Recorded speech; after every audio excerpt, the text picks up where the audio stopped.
Well, last year, while most people were stuck at home, not being able to see family and friends, they were looking for a little companionship. Animal shelters saw a rise in pet adoptions over the past year, which was great news.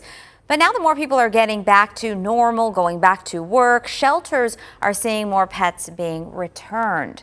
So if you find your recent pet adoption isn't the right fit, what are your options? What should you be considering? Let's talk with Ernie right now. She's taking those questions to the Arizona Animal Welfare League. Good morning, Ernie. Good morning, guys. I had a buddy here, but I believe she turned her back on me. She's peeking through just a little bit. But like you mentioned, over the last year, you found yourself taking in a pet or two because you had a little more time on your hand. But now you realize it's a little more responsibility than you thought. Well, do not worry. We are here at the Arizona Animal Welfare League. Well, they will actually help you keep your furry loved one in your home. I want to go ahead and bring in Alessandra here. Good morning. Morning.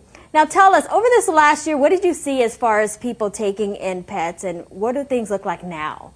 Sure, we did see a little bit of an increase in owner surrenders this year compared to last year, and so, but I think the reasons vary for individuals. For example, people may realize that the animals take up a lot more time and resources, that's lack of access to vet care, behavior issues. Sometimes, they just don't know how to manage like training and behavior issues. Sometimes they're moving. So the reasons are really all over the place. But we want to do everything we can to help you keep your pet in your home. And speaking of that, what are some things that you're offering as far as help for people looking to keep their furry loved one in home? Sure. So we're part of a coalition. It's called Pet Housing Help AZ.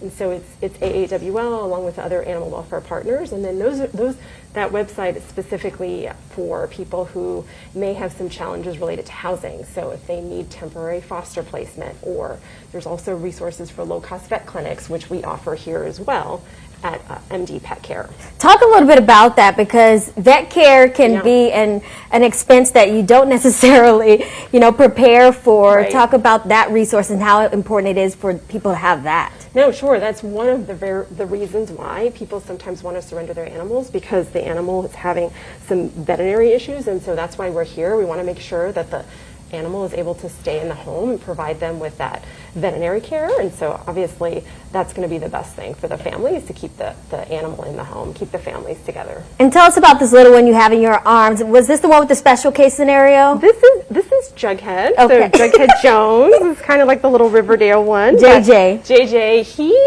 he's shy, and so a lot of times people may adopt a cat and then realize that they're very shy and they're very temperamental, so it could take for cats up to 6 months for them to get acclimated in the home. And so we have to be patient. Right. And I think that's, sometimes that's a big ask. When we're busy, we have busy lives. And so we want to help you, and we try, our adoption counselors sit with the prospective adopters to kind of help them, provide them tips for how to make little guys like Jughead feel at home. Right, and stay home. And stay home, exactly. Not return. And guys, if you're in need of some help, just feel free to reach out to the Arizona Animal Welfare League. If you got yourself a pandemic pet and you need a little help to keep them home, they'll be more than happy to help you. And I'll send it back to you guys in the studio.